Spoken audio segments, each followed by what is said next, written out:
live and streaming. Yes, indeed. David Alan Kogut. Welcome, DAK, my friend. How are you? I'm great, Joseph. Thanks for having me on. Yes, indeed. So you're welcome, my friend. It's great to have you, my friend. And this, for all of you watching, streaming online, this is a Rules for Success podcast. We've been doing this for some time. David's a good friend of mine. He's in one of my masterminds. He's an extraordinary leader in branding. I'll go into his bio very shortly. This is a 20-minute session. So we're going to really tap into David, really hear about his rules for success, his journey, his values, what he stands for, what success means for him. So I'm excited. So David Alan Kogut started his career in the entertainment and advertising industry, working with almost every well-known A-lister in business, politics, and entertainment for 25 years. He credits his success to building relationships in a myriad of industries. He holds a BS, Bachelor of Science in Communications Theory and Psychology, a BFA in Visual Communications, as well as certification and course study in journalism at Syracuse University. Brings it all together. Every time I engage with David, he brings all of that together, and it's just really extraordinary. He's worked with Tony Robbins, and it's something we have in common as well. Background, our passion for personal development work. He's worked with LL Cool J. He's worked with Robert De Niro. He's worked with Jack Black, Betty White, Dennis Rodman, and a slew of other leaders, both in the entertainment spectrum as well as in the business spectrum, including Carlos Slim. So I'm excited really about really tapping into his strategies, what we've learned on this journey doing Rules for Success, and also even our other community success circles, is that we can learn a lot by modeling success, by really hearing from other people's strategies, how they've effectively pivoted. And I'll ask David during the session too, what are some of his strategies around pivoting during this unique time during COVID. This has been a very unique year. Many people who've had 2020 vision going into 2020, that vision probably shifted quite a bit, and we've all had to pivot a bit. Would you say so, David? Oh, absolutely. Absolutely. And that's been the big, moniker for 2020 is how fast can you change? People in business are always analyzing, trying to look years down the line to think, well, how will I need to change? Well, this was a very rapid change. So I think having your finger on technology was a very important role for a lot of people. Some people struggled with it. Some people excelled with it. But I think grasping and adapting to change is really the key. You pivoted big time. So you have a huge background, 25 years working with A-listers, entertainment, putting together events. I know you had an event last year, American Icon Awards, which was beyond extraordinary, a live event. Yeah. And into 2020, not only have you pivoted, but your dozens of clients, I've also been hearing your stories, success stories, helping them pivot too. Yeah. Tell us about how does one pivot during these unique times? Well, I mean, just to give you an idea, I was doing live events. So the last event was in LA, and it was for Al Pacino, and I was a creative director on something called the American Icon Awards, which was an ability to be able to put well-known people together to give them a tribute, to launch new products, because then we have presenting sponsors, which gives a product an opportunity to really get in front of a lot of people based off, well-known endorsement. And then also the ability to give back in charity, which was St. Jude's at the time. So that was an exciting kind of opportunity for me, which worked real well with my background. But then when 2020 came, as you know, live events went to zero. Yeah. So, complete like halt. It wasn't a slow down. It was it just stopped completely. Stop. Yeah. And everything halted. So, I like skydiving. I like a lot of adrenaline kind of things. And one thing that the instructor, when we used to go to learn to skydive, he said, if you hesitate or panic, you'll have a bad day. So a very bad day. Could have a very bad day. And same thing in aviation. It's the same thing. If you're flying and you have a problem, the best pilots aren't, anybody can fly a plane, but the best pilots are the people that know what to do when something goes wrong. Right. That's what you're paying those guys to be up front in that cockpit. Because basically a computer could fly a plane. You heard stories about people falling asleep in the cockpit. Right. But those are bad pilots. But the reason I bring that together is that the idea of not panicking, not allowing your emotions, because when emotions are high, intelligence becomes low. So it's the idea of being able to control your emotions and tap into your skill sets. We're all really gifted, talented people. So pivoting is just about, okay, the analogy I used in an old ad that it was selling, snowshoes, how a snowshoe kind of looks in Florida. It didn't make sense. You can't sell a snowshoe in Florida, but if you tip the snowshoe upside down, it's now a tennis racket, and you can sell tennis rackets in Florida. So it's the idea, it's the same product. We're the same thing. We're the same talent. We're the same communicators, the same abilities. We just have to kind of like, well, okay, how can we put on a different pair of glasses and look at what are the new opportunities based on what's going on in the world and locally? I mean, what's affecting us directly, what's affecting us nationally, and what's going to affect us globally, and how can we tap into that? And that's the focus that I think you have to kind of do. Would you see a little forecasting is helpful, being able to forecast things, see things down like a year from now, like 2020 vision, like the whole idea. We're in 2020 now. People had an idea of what that looks like. Now, as we approach 2021, going further, things will shift and optimize in some way, some forms, of course, as we get resolution to COVID, perhaps. Would you say it helps to forecast? And how does one go about forecasting these things? Do they work with a coach like yourself, a branding expert like yourself? Like how does one go about doing that? Well, again, I'll go back to aviation. In aviation, when something goes wrong when you're flying, they call it A, B, and C, where it's you do this, you do this, you do this. So it's having many backup plans. So when you look and forecast, you can say, well, based on these models, based on what's going on globally, what's going on with COVID, whatnot, we think this will happen. But you also need a plan B and a plan C. Because if you put your all eggs in one basket, just like many people may have done, a lot of people are employed in a certain job. Right. They lose that job. They literally have no idea what to do. Right. And you can't just go get another job because people aren't hiring. So I like to call it career insurance. Career insurance means don't look at it just one way.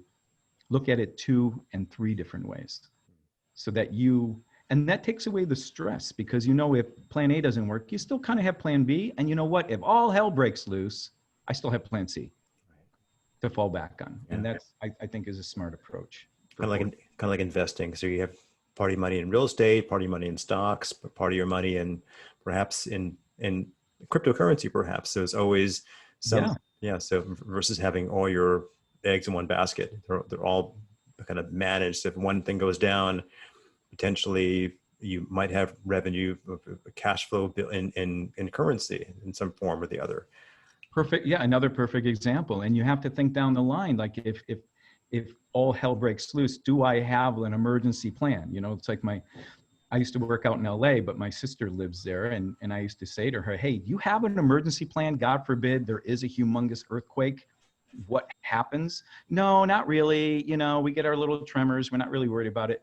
Well, my dad was a safety engineer. So he but he worked with risk management. And so I think everything is a benefit and a risk. You have to look at what's the benefit from the risk. And it's like starting a new company. What's the benefit? What's the risk?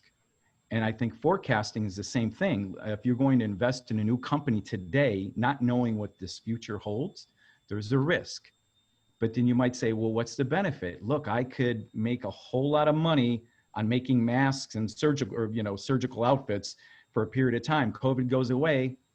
That's it. That's the end of it. So there's a window of opportunity. Yeah. And I think I think we have to look at business as windows of opportunity, that things aren't going to last forever and ever. And, the entertainment business looks at that, the way they put content out. It has you go to a movie and it's there for 2 weeks, right? And it's done. Yeah. And then it goes to streaming or wherever. So there's a window of opportunity. You have to make $200 million in 2 weeks. Right. Got it. That's how I think it has to be approached. Yeah, it takes working with someone like yourself or getting a dialogue. I say it oftentimes with someone who's kind of an expert or a leader in industry, or someone just getting in dialogue helps us re-strategize. And that's one of the things we do, at least one of the communities that I lead. Well, you mentioned your dad's a safety engineer. So what led you down this path into what you do now? So that's, I mean, my dad is a civil engineer, and I went into engineering to myself. Then I made a pivot way back in days, 18 years ago, into kind of what I do now with regard to marketing and business and accountability systems and so forth. But what's your journey like? Like, how did you get in? How did you go from your parents, your dad is a safety engineer? How did you get into like the creative arts? What does it look like? Well, and it's kind of interesting you bring that up because I didn't even think of it. My dad was all about safety, organization. He came from the military. So there was everything kind of had its place. 1 + 1 always equal 2. And I grew up the complete opposite: entrepreneurial spirit, risk taker. I loved, flying and diving and skydiving and motorcycle riding and all that kind of stuff that might be considered more risky. But I always looked at as it's a calculated risk. I didn't blaze new paths anyway. I wasn't, Lewis and Clark looking for the next exploration. People have been there and done it. So my path really was, I always was interested in art and drawing. So I used to illustrate. I used to draw superheroes. Awesome. I used to just sit and draw Spider-Man like all day long and do graphic comics and, that kind of thing. And then I went to art school. I went to a university for design and advertising and art. And then, serendipitously, I started a business while I was in college in my sophomore year. Funny enough, one of my clients today during my pivot is now my client, the same client I had when I was in college. Oh, wow. Okay. That's awesome. I've known him that long. Amazing. It's crazy. So I started a company in college, and then I moved to New York when I got an extraneous phone call of a friend saying, "Hey, I know a friend who's going to be leaving their job at BMG Entertainment. I hear that you do that kind of stuff. You're, in design and photography and whatnot." And I said, "Yeah." And I interviewed on a Friday, and I moved on a Monday. Amazing. So you just pivoted, you just shifted execution, you just showed up. I literally took everything out of the apartment I was, and I kept what I thought, and I put everything else on the curb, got in my car, and moved to Manhattan. My experience of you, like I've been knowing you for the past few months now, is you're just, when it comes to execution, you're just like on point. You get an idea, you'll work on it, you'll draw it out. And within days, you've got systems, a website, and you use it for clients too, of course. Yeah. How do people like? I'm like, part of my intention of a lot of work I do is about stopping people from overthinking. We all overthink things way too much, and overthinking leads into procrastination for all of us, most of us, right? And how does one like minimize that and do what you do, basically execute? Like, did you learn this over the years? Is it because you've had so many pivots over the years that's allowed you to do this? Or is it because like, you've conditioned yourself to take risks as often as you have, scuba diving, skydiving, so forth, that's allowed you to do this? What's the secret to that? Well, like Tony uses that term, burn the boat in the harbor, so you don't have a choice.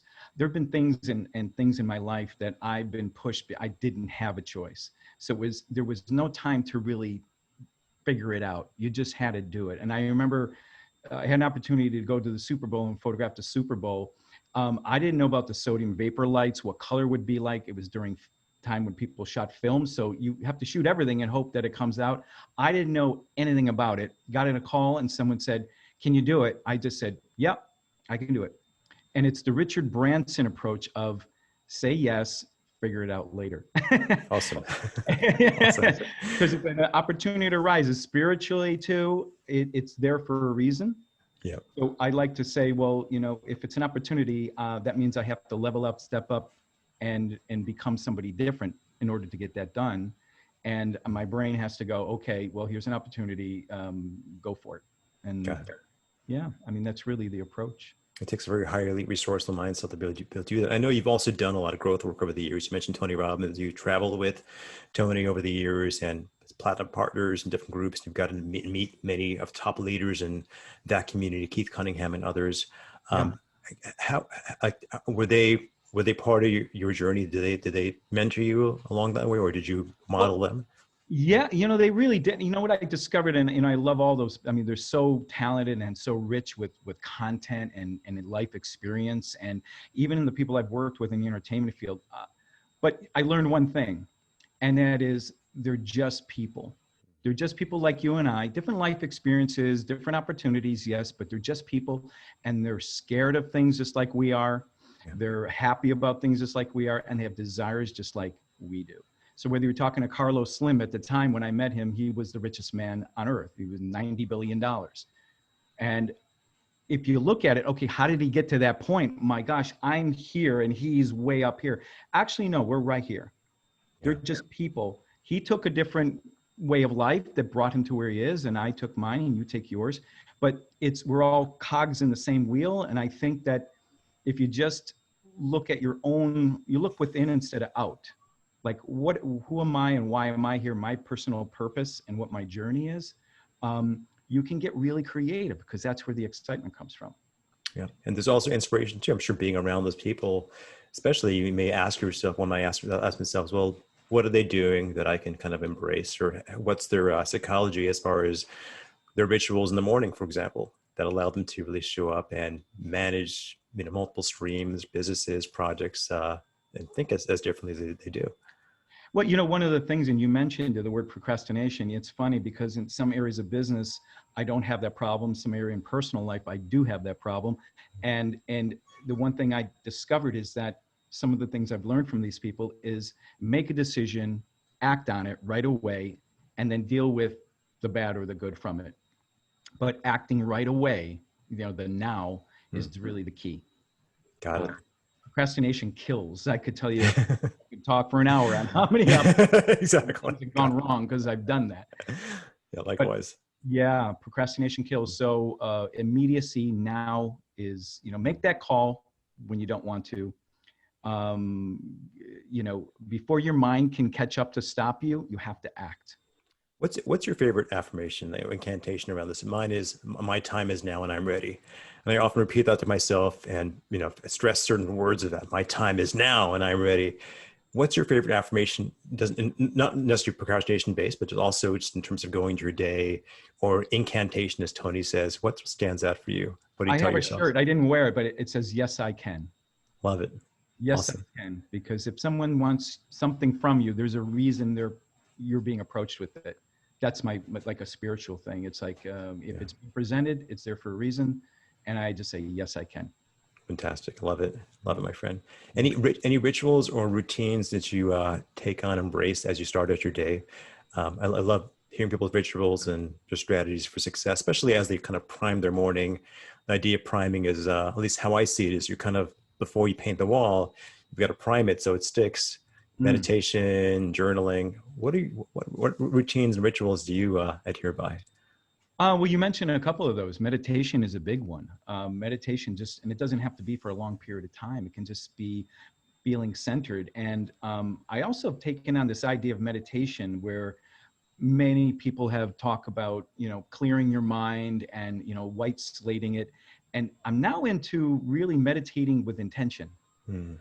As opposed to clearing the mind, seeing what comes in. I meditate with an intention of what I want to accomplish. And then I let what comes in from that point of view. So, and I do it for a short period of time. And then I write a lot. I like pen and paper. And it's another Tony Robbins thing that he's, if you write it, it integrates, it sticks. It's like a kinesthetic, that part of the mind. Yeah. I don't, I have all the devices and all that nonsense, but I like a pen, and I have stacks of notebooks. Yeah. I have one for ideas, one for, desire. I write and I actually take from one notebook to the next and write what comes out of my head. And that's an early morning thing. Actually, I'll take, well, what came to me? What did I think about? What am I afraid of? That's a key one. What am I afraid of? And I do thank you for Success Circles and having the opportunity to be part of your community, because community is everything. And so that's part of my morning ritual every morning, to have a huddle buddy to prime, what's important today. What are you taking on? But I think the key thing for me is, from a success point of view, is what am I afraid of? Because, we all know how to tie our shoes, so we don't think about it. You just tie your shoes and you go. But if there's something that's stopping you, that means you've got to overcome that. Yep. You've got to get out of that comfort zone, because there's really magic and miracles behind that. Yes. Got it. Yeah. I studied improv for years, and one of the top, my favorite lines in the studio I took in Manhattan is "Follow the fear." And my office, this is not my office, this is like our home where I'm in right now, but at my office, I have it kind of painted on the wall to look Yeah. at continuously. Yeah. So I think it's attacking those fears, because I think the fears, we get a lot of juice from fear. When I went to skydiving, the reason I did it was I was actually taking photography for one of these dive centers. And I was literally like hanging out of the plane while people were jumping and so forth. And they looked at me and they said, well, how come you don't just dive? Like, you're going up and down in the plane, hanging out of the plane. Why don't you actually just do it? And I thought to myself, well, I'm kind of afraid to, but then I have to. And then it became like a roller coaster ride. Like, wow, this is great. I got to do it again. Oh, I got to do it again. So I think fear is something like you do dance with it, but it's there for a reason. And I think we can utilize it to know, where do we need to attack next? Excellent. It's great. Yeah. I love it. Really going after fear powerfully.